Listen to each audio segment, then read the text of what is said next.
All right, so here you can see my Factory 5 hot rod. This is a Gen 2. It's a pretty early Gen 2, and I'll show you what that means from the point of view of doing some things with it. As you can see, I went with a two-tone. The color here is just a standard Chrysler color used on a lot of pickup trucks and Jeeps. PRV, I believe, is the color code. And just plain old black. And I'll show you some of the other details as we walk around it a little bit more. So first of all, I'm gonna go ahead and open up the hood. So get the inside latch, release it, and open it up.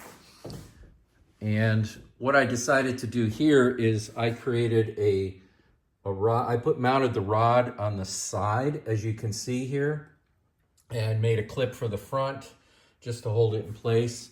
I didn't really like holding it in the center because I couldn't find a good place to put the rod. So what I did in this case is right up here, you can see that I've got a little receptacle where the top can go in, and it's recessed in there enough that I feel it's a good half an inch, so it's not gonna fall over as a result of, wind getting at it or anything like that. I made the little receptacle. It's actually set at an angle to match the rod here. And I just 3D printed a little thing that I was able to glue in and did it obviously before paint so that it all kind of disappears into the bodywork. The engine I've got in here is a 383 Blueprint. I've also got a TKO. This was a little bit before the TKX came out. I've got a Holley Sniper on it. This is actually the third Sniper I've had. I had problems with the injectors staying open and causing flooding conditions, and I lost most of a season of driving, waiting for that, trying to get all of that resolved. But at this point, runs really good. The Holley Sniper 2, I think, has solved a lot of the issues, but I think I got this one running okay at this point. The exhaust system here, I worked with Factory 5 after fighting the original exhaust with the shorty headers that didn't really fit on the passenger side. Factory 5 has switched over to the ram horns, and they install much easier than some of the other headers. So for the Chevy guys, go with the ram horns. It'll just save you a lot of hassle. Now, if you want to do a custom exhaust out the back, then you don't have those kinds of issues. You can see here, obviously the suspension and stuff. I painted the radiator black just to make it kind of disappear. I ran the tube for the radiator overflow, so it's pretty much hidden all the way around, comes around underneath, and then here you can see I've got my overflow tank. Also, I decided I wanted to have independent containers for the front and rear brake fluids, as well as the clutch, and I bought this little unit that has all three in it. In order to get it low enough so it didn't interfere with the hood and to kind of make it more subtle, you can see I drilled holes in the back as much as I could to get this thing mounted and have it a real clean look. I really don't like the way those fittings show, so I tried to hide it as much as possible there. When I went to the ram horns, I had to relocate the spark plug wires as well, but you can see here I've got a kind of one of those aluminum mounts there that holds the plugs up against the back of the cylinder head. That worked out real nice as a way to get those in place.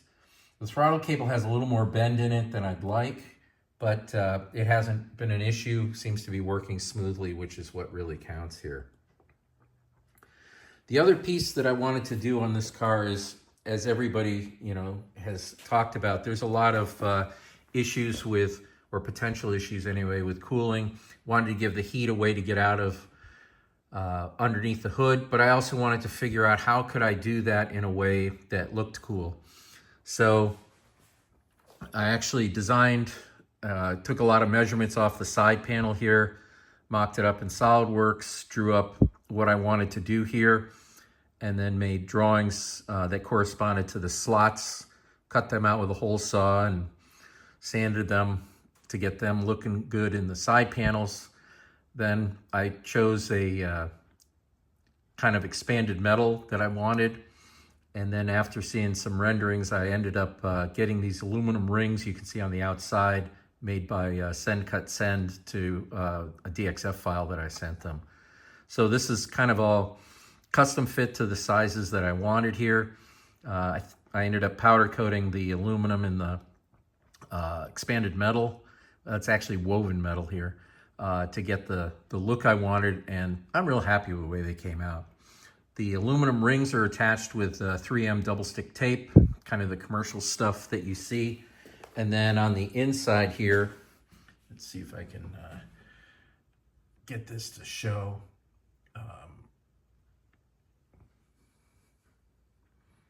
Easier said than done. You can kind of see here, I think, that the mounting here for the metal here, I just have some of those studs. I'll show it to you on the other side. That's easier. There we go. There you can see the mounting studs that I, again, attached with some, epoxy, and was able to get those to mount the screen. Don't really need to hold them in too many places. That's one of the things with, with some of this stuff is you want it to be so it doesn't fall off, but you don't need it to be rigid. It's a fiberglass car. It's going to flex. And, I didn't want to fight the flex that much. So this just lets this stuff expand, but it looks great on the outside. Doesn't go anywhere, doesn't rattle. Been real happy with that. So that's been worked out really well.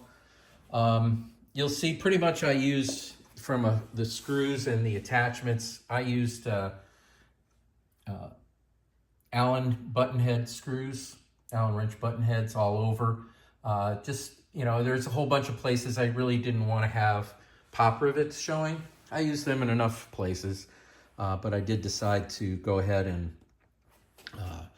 replace the pop rivets with the screws. Okay, another couple of things here wanted to show. Right here, you can see a bracket. That bracket reinforces the mount to the fender, because without this, the fender is too floppy.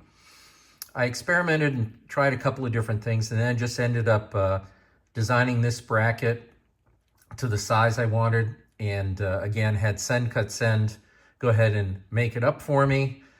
And then when I got it back, I powder coated it and put it in place and drilled the final holes.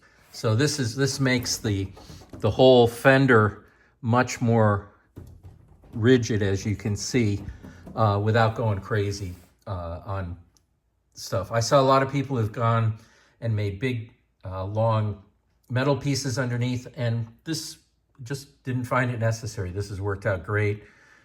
Taken some, a couple long rides with it, no problems at all. Most of my visible electrical stuff is encased in this wiring kind of harness that you can see there, kind of the knit stuff. I just like the look of it, so I chose using that in a lot of different spots as well.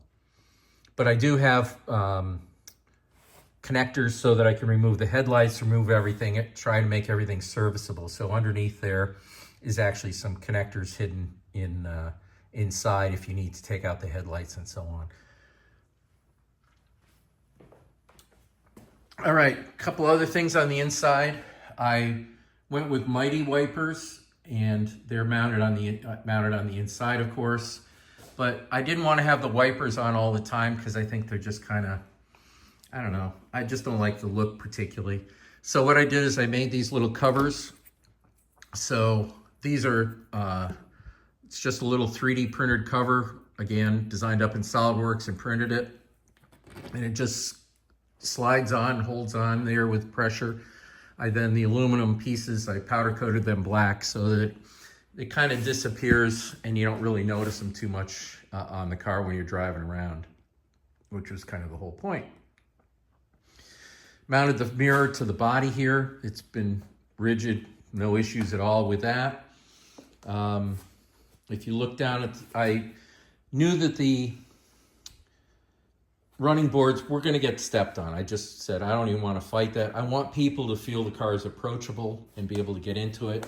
So here I made the running boards, so you can step on them, jump up and down. I got the reinforcing plates from Factory 5 that they created for the truck, and those have worked great.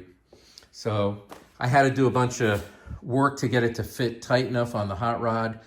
I don't know there were just some issues with where the mounting holes were on the back there. Around back here, I wanted to change the lights from kind of the original, the hot rod lights, that are mounted here. And I decided to go with the Zephyr style, Lincoln Zephyr style taillights on here that are LEDs. So they're nice and bright, and they're also, they're just kind of cool. So I like the taillights here. And of course that meant I had to redo some wiring and stuff on them to get all that done. We'll pop the trunk here in a minute. The other thing I did is on the top, I put in a rear view camera. I printed 3D printed a bezel here that I molded into the top that the camera would then be put into place in. And this has worked out really well. And we'll go ahead and start that up in a little while and I'll show you that. Let me go open the trunk. So I have the normal remote trunk release that comes with the car.